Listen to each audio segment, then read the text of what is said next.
بسم اللہ الرحمن الرحیم۔ السلام علیکم۔ ہر پریشانی اور مشکل کے لیے یہ کلمات ہر نماز کے بعد پڑھیے۔ جو شخص بھی ہر نماز کے بعد ان کلمات کو پڑھے گا، انشاءاللہ اللہ تعالیٰ اس کی ہر پریشانی ختم کر دے گا اور ہر مشکل حل کر دے گا۔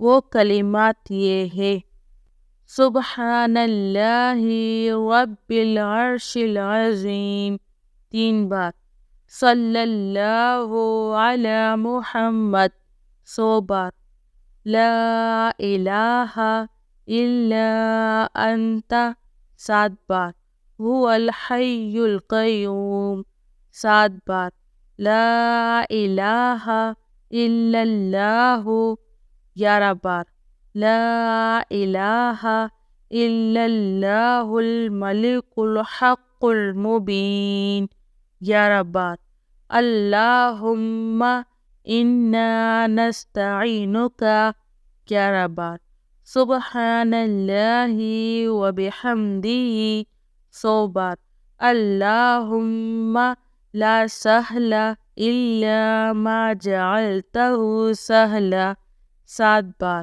لا الہ الا اللہ الحلیم الکریم 7 بار۔ آپ پر جب بھی کوئی پریشانی اور مشکل وقت آئے تو ان کلمات کو ضرور پڑھیے۔ انشاءاللہ آپ کی ہر پریشانی حل ہو جائے گی اور مشکلات دور ہو جائے گی انشاءاللہ۔